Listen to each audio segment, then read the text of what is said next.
Are you sure? Hello, Meryl. I'm so excited that you're on the lineup. I'm excited to be here. Oh, I'm Been so too excited. long. I know. Oh my gosh, I'm so excited. But December is gonna come around very, very fast. It's the year's flying by. It's coming up. It's It's coming coming. up. For those that don't know you, please take a minute to introduce yourself and Pantera. Yeah, I'm Maril Vernon, Enterprise Solutions Engineer. Oh my God. I'm Maril Vernon, Enterprise Sales Engineer at Pantera. I used to be a solutions architect. I'm not anymore.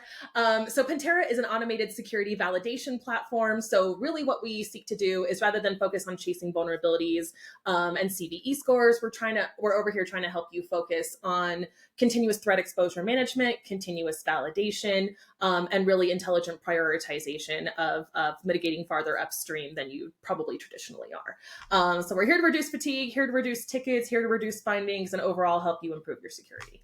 I love that. And what's more is I love your energy as well. The um, energy is something that I'm known for. No, I honestly, this is why I think we'll get on like a house on fire.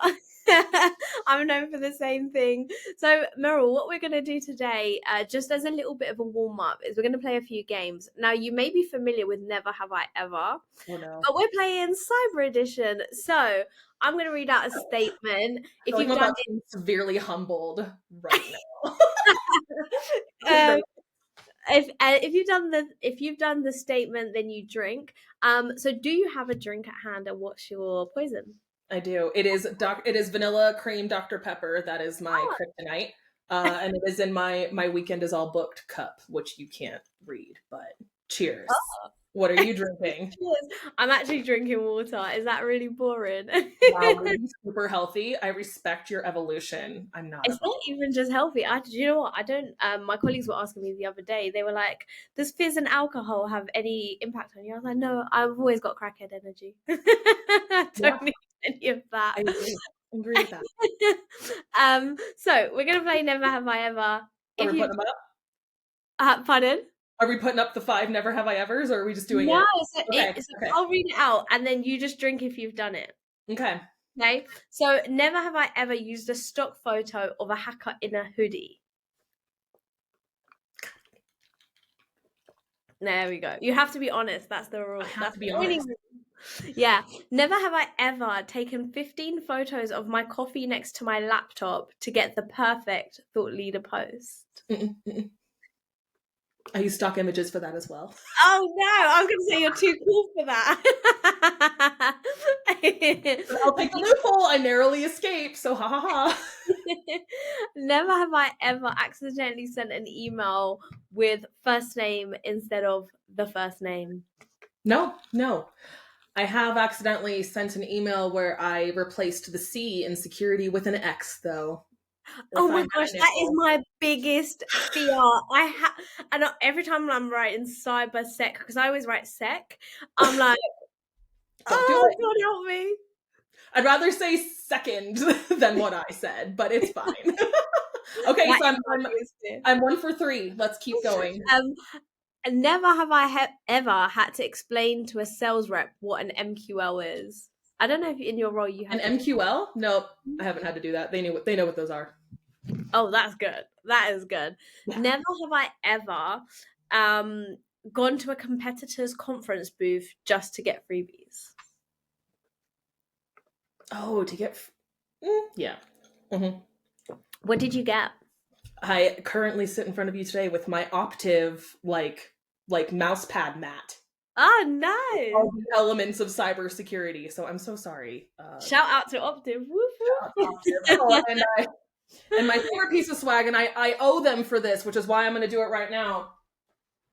I couldn't get one of these at Black Hat, so Axonius sent me one. Actually, they sent me 2 in the mail, so I can make a double-headed lightsaber if I want, which is helps me defend the cyber realm better. So I did do that, but they're not technically a pen testing competitor. You're gonna create a lot of FOMO in the industry. You're gonna create so much FOMO. They're gonna be like, "Why is Meryl getting all the favorite treatment?" Yeah, I pick what I think are genuinely the 5 most worthy pieces of swag at every conference, and I'm never disappointed with my choices. So No, that's fair enough. And actually, I think from a marketing point of view, it's so interesting to know what people find as interesting. I know we've had lots of discussions about it on the cyber marketing community. Is like, what do people actually want? Hmm. But yeah, good to know. Lightsabers. If you find me at Cyber Marketing Society Con, I'll tell you what my top 5 are, and they never fail. Oh gosh, now that is definitely the reason to tap you at the event and pick your brains. I actually want to know though, so I will be messaging you during the event to find out. Perfect. We'll do a blog on it. And actually, this leads us on very nicely to the last question. Never have I ever used the following phrase in a blog or social post. Ugh, I hate this one. Does it say in the ever evolving cyber threat landscape? No, I did not But do that. in my defense, it was before ChatGPT. It was way before. It was like 2016, 2017. Um, but yeah, I would never commit that sin anymore. So I have custom GPTs for everything. I have like my content creation GPT, my SE GPT, etc. And I was like, GPT, look at me in my eyes, look at me in my eyeballs. Never, ever, ever suggest to me this phrase in this order ever again. And it was like, okay, done. I think You I have spoke been the guilty in one language. article or another of saying, the threat landscape is always changing, or how do we stay on top of like the ever evolving threats and stuff. But I've never said that exact token criminal phrase. And if you've said it, I'll find you. No, but it was 2016, so please don't find me because I I'm in won't London find you. and I don't deserve that. I won't But dox AI you. has made quite a few things sin for me. So like I can't use the rocket emoji anymore without looking like Mm-mm. Mm-mm. I used to love that to the moon. We have a rule, people: no more than 3 emojis per post. Oh, I'm not gonna lie, I do like to overdo with emojis, but that's just like a character thing. You know, when it's just like you have to have some. For me, it's like punctuation. But yeah, AI has completely ruined it for me. I know. And I'm a millennial, so like I was like unwilling to give up emojis. I still communicate in emojis with my friends and Yeah, family, but it's on like LinkedIn, I am conservative with my emoji. I can't hold back. Honestly, you can't stop me, won't stop, can't stop. We should have a little contest on deciphering emoji strings.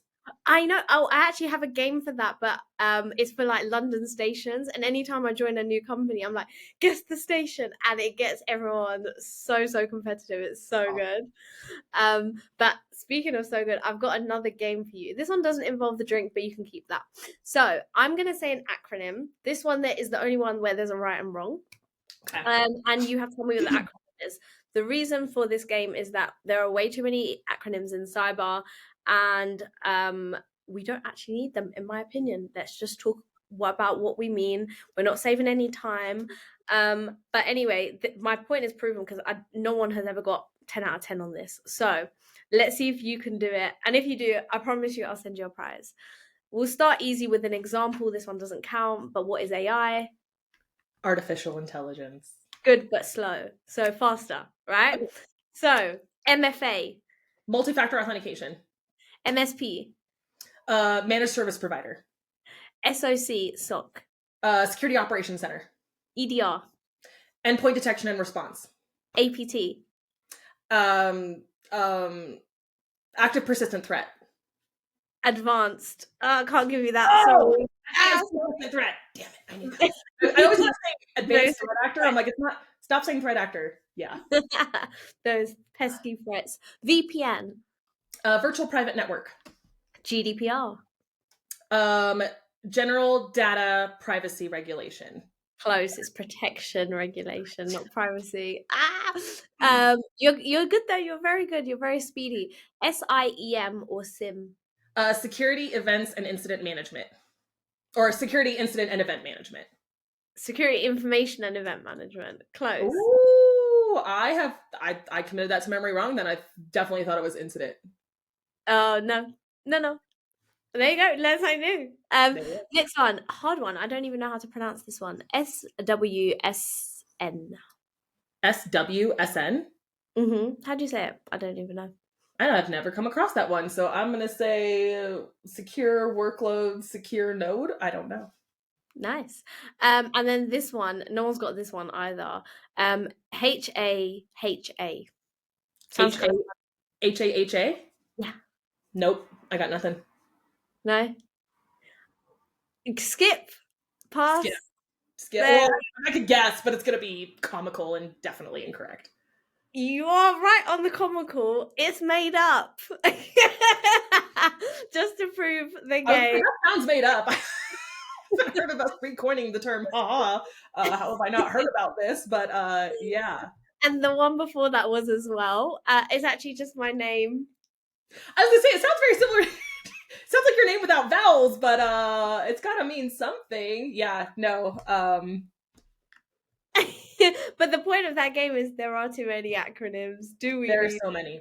I agree. Stop speaking in acronyms. You're leaving people behind. That's not your job. Your job is to educate them, not make it more mysterious and mercurial. So knock it off. Exactly. So the next game again is just finish my sentence, but say the first thing that comes to your head. There is no right or wrong, but bonus points for creativity. So the dark web is like An infinite black hole. explaining cybersecurity to my family is like Working in IT. if our marketing budget doubled tomorrow, the first thing I would suggest is Sending everybody to Cybersecurity Marketing Society Con. love that. Love that. She wasn't paid to say that. Let me just put that out there. No, I was not. I just really want to go. Like I always want to go. No, it is a load of fun, even virtually. AI in security is like AI insecurity is like a hammer looking for a nail. the most overused buzzword in our industry right now is It's a toss up between AI driven and next gen. yes, yes, it is. Yes, it is. The a cybersecurity trade show booth is like. Prison. Do you hate them that much? You've not been inspired at RSA or Black Hat? I actually love the booths. Actually, for me, it's more like a carnival, but it depends on if I'm working the booth or if I get to go explore the booths. But it really is like an InfoSec carnival. It's a lot of fun. Love that. Actually, I think carnival is not even a bad theme. I love that one. Then we've got the next big trend in cybersecurity will be Quantum computing. oh my gosh, yes. I remember probably about 6 years ago someone told me to invest in it. It's not doing me so well right now, but I'm hoping for that one. It's coming. To the moon. The next frontier after we're done getting the reign on AI is going to be breaking encryption and new forms of quantum encryption and breaking salts and all that good shit. I really hope so. I really hope so. If I could give one piece of advice to my younger self, it would be don't let fear of failure hold you back. love that. And my email password is none of your business. Oh, you don't ask, you don't get. I mean, that was very bold of me to assume that you would actually finish that sentence, but you don't ask, you don't get. So it's welcome one. And then just before we get onto your session, I do have one really fun question, which I like to ask everybody is, if you had to describe cybersecurity in the name of a film or a song, what would it be and why? Oh God, all of cyber? Yeah. Any song or any film title that you think represents? I'm gonna go with Hotel California by the Eagles because you can check out anytime you like, but you can never leave. Once you're in cyber, you're stuck in cyber. That's so true. And actually, even if you leave cyber, the paranoia stays with you. Yeah, and also you're just continually going down this road hoping you'll get to like the golden land of security utopia, but there's all this stuff along the way just pulling you here, trapping you here, giving you misinformation here, distracting you over here, and then you get stuck in that rabbit hole and then you can't escape your Jira feed. I mean, what? Who said that? It's giving Alice in Wonderland, isn't it? Yeah. Oh, I'm the Cheshire Cat. We're all mad here. Oh my god, there's a good theme for a cybersecurity booth. Here, take this mushroom. Here, Mhm. fall down this hole. When you take this, everything gets better. Take the blue pill. Do you know what? I'm gonna suggest this to Gianna to make that the theme of next year. Love Well, it. in fact, I feel like it might have even been the theme of this year. Let me Really? check it out. Great minds. Great minds. Here we are. Marketing brains coming together. Well, Meryl, that's enough silliness from me. I hope I haven't put Yeah. you off too We're much. having so much fun.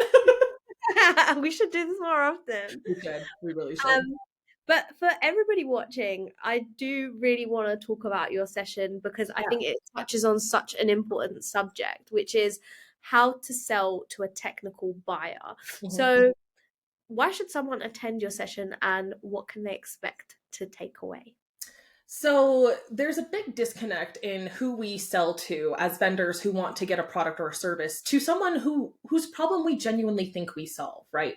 We know we have a tight product, we know it's good, we know we solve a pertinent problem, but why is the marketing falling flat? Why is the resonance and the engagement not there?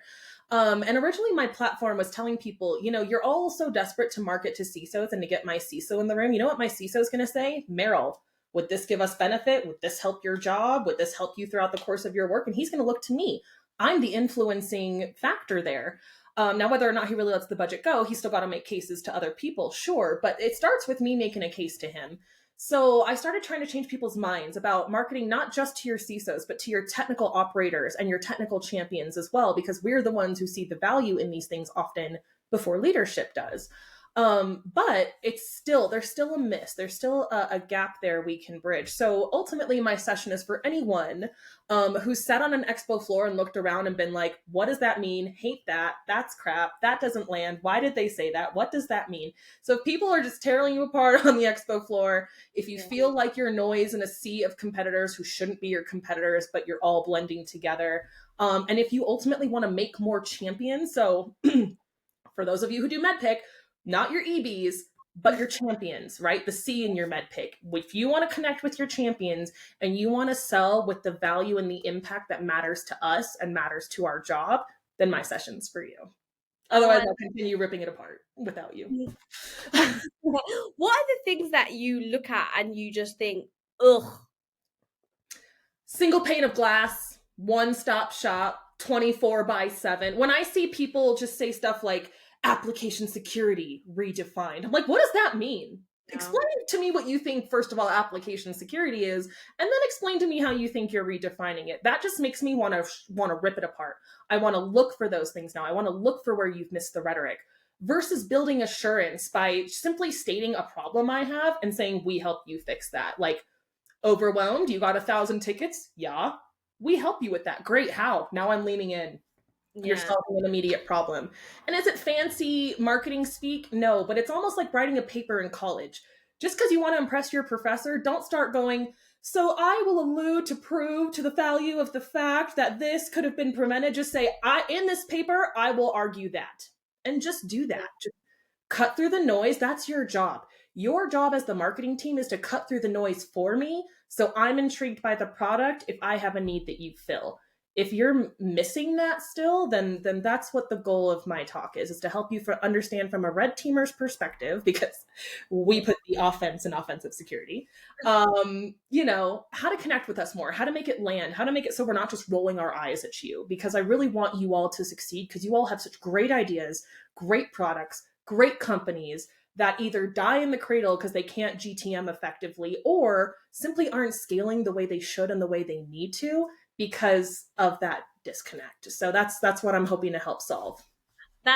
I'm really glad you mentioned that because that's really the reason why the AI game came about, and is because when I was walking the floor at some of these cyber events and I'm seeing these big taglines and these big buzzwords, every company is using the same ones. And I remember asking sales of these different competitors, not telling them I'm in marketing or working for a competitor, but I say, what does that even mean? And they can't actually explain it. And so if you can't even explain it in sales, you have to really redefine your messaging and think about what are we actually doing here and how does this actually help and what problem are we actually solving, rather than trying to get all the buzzwords in, because it's one thing doing that on places like Google because that's what people search for, and you need those buzzwords and those keywords to get in front of your audience. But in an event, I think it is so much more about being human.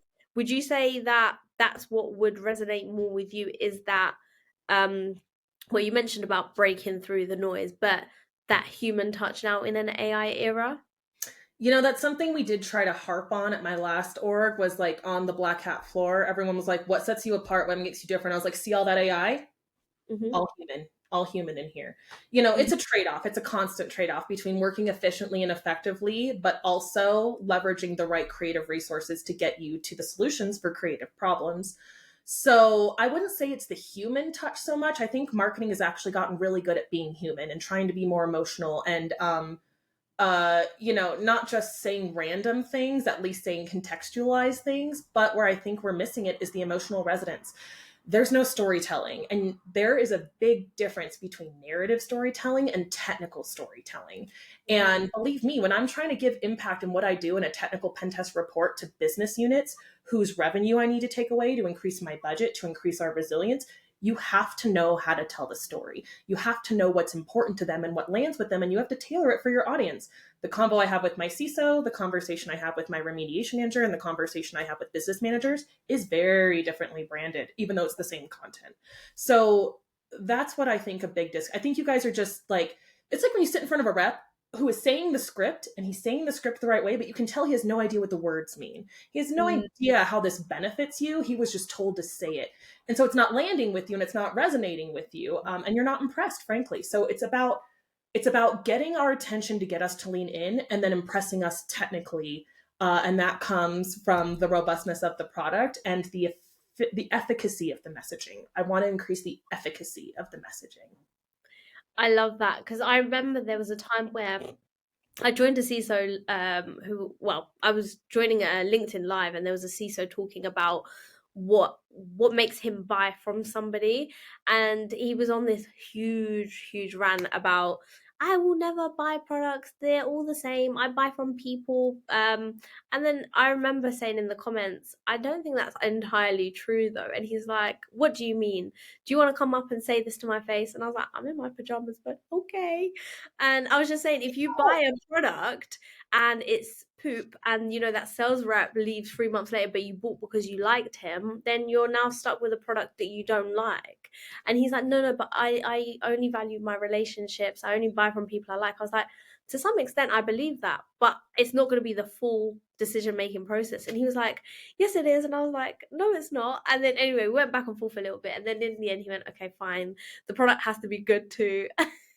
But it does go to show that having that relationship and that human touch is important as well, because although for some people might see all technology as the same because everything is written the same or functionality is very similar, it's that human bit that can set it apart. But what makes something stand out for you?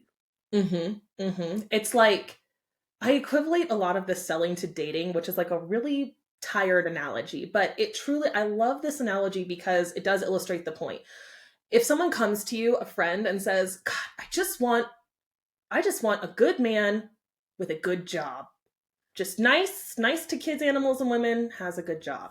And I'm like, okay, let's riff on that. Let's say you find a nice man and he's got a good job. This man makes tons of money, but he hates to travel. He's total homebody, wants to stay at home, wants to just tend his garden, mow his lawn, drink a beer on the weekends, and do nothing else. Oh, well, that's not going to work. I like adventure. Okay.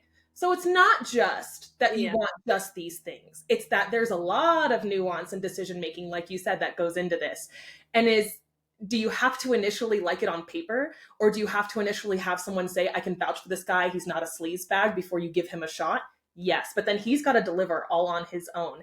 That onus is on him. And if you think about it, dating's a perfect analogy for this too.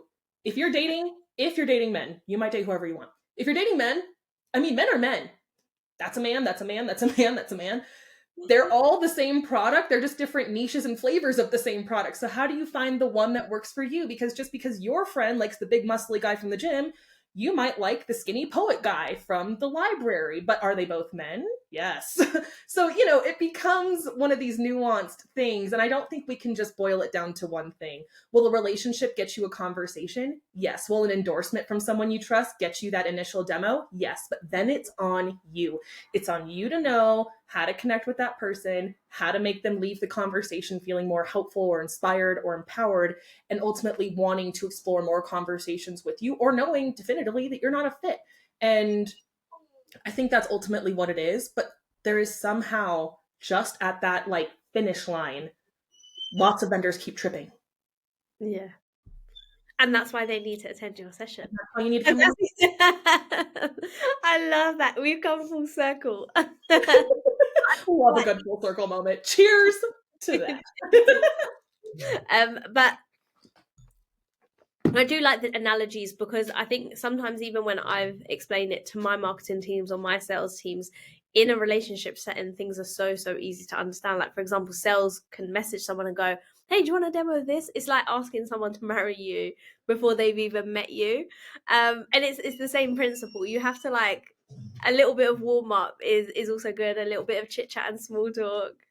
But to speak to what that original CISO on that webinar was saying, what he's saying is he has a go-to trusted advisor whose opinion he greatly values over all the others. So like I could ask two friends, what do you think of that AI product? Someone's going to say it's crap. Someone else is going to say it actually does what it says it does. It's amazing. How do you know which one is real? So that's where you go to your trusted advisor and say, I've gotten mixed feedback. If you don't use this solution, what's your experience with it, or how do you feel?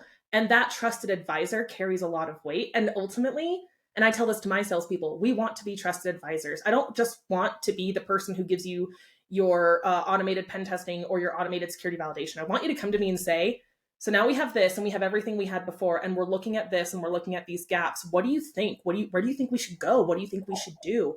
And I can say, here's what other customers in your space at your size are doing. Or I can say, if I worked for you today and I wanted this org to succeed, here's what I would do. Here's where I would spend your next 15K or your next year. If I, and I can make more intelligent recommendations that are truly customized to them. But being a trusted advisor is super powerful, because people like that CISO will always trust the opinion of their trusted advisor. So, there's a way to get there, but there's a way to get there without being gimmicky. And there's a way to get there without leaving audiences behind, because it's not just one man's opinion who ultimately matters. I definitely agree. Even like in marketing, the way that I make my decisions now is I lean a lot on my community, and I know the community does the same thing back. So they go, has anyone tried this vendor before? Has anyone tried this event before? Has anyone tried almost like little focus groups, little pods of focus groups? But what's so cool about it is it's such a private community that, someone couldn't search on LinkedIn and find those opinions, but we do overshare within our community, because it is a small community and we do want each other to succeed, which is funny because we're technically all in the same space, but that's how we help each other. And that's the dark social marketing. There you go. Dark social. Yeah. So, nothing you can attribute to a specific lead or event or thing, but people are having conversations without you in the room. And that's brand resilience. How well do you hold up when your people aren't in the room to value your product? You're absolutely right. It's true. And there will be sessions on that as well in the marketing class. They're hitting on everything this year. It's so good. There we go. And actually that brings us on very nicely to my final question, which is, other than your session, what are you most looking forward to? Oh gosh. Okay. I'm really looking forward to being in the same room with so many content creators. People who just notice these things and create for all of you. And if that's what marketers do, right? It's just like a content creator. We're creating for you. And if there's a miss, we want to serve you better. We actually want to serve you. We're in a public service position. So if we're doing it wrong, help us do it better. And that's what I'm excited. I always walk away with I call them marketing TTPs. I always walk away with new TTPs. I turn around and implement immediately, or I recommend to people. So I haven't gotten to explore the agenda super closely because I'm very bad. It only just came out, so don't worry. I'm sure when this gets shared, and I'll post the talks that I think I'm targeting the most. But also there may be a CTF that I will be helping. So there we go. Stop by. But there's just so much. The problem with Cyber Marketing Society Con is it's not like RSA where I'm like, nah. It's like I want to be everywhere at once. That's Listen, without bragging, this is why I'm happy to be virtual because I can dip in and out. It's so much better. But when you're stuck in a room, you're stuck in a room. You're But stuck there. no, you're going to enjoy whatever session you'll be at, but everything will be recorded. So for anyone that does miss something or has a difficult decision around a clash, you will be able to catch up. And Meryl, I'm very much looking forward to your session. And thank you so much for sharing the goss with me. Thank you so much for taking part in my silly games. I hope you enjoyed it. They were good. I'm probably going to steal a TTP or two from you. So, all Anytime. right. See you all there in December. Hope I see you. See you in December. Bye bye. Bye.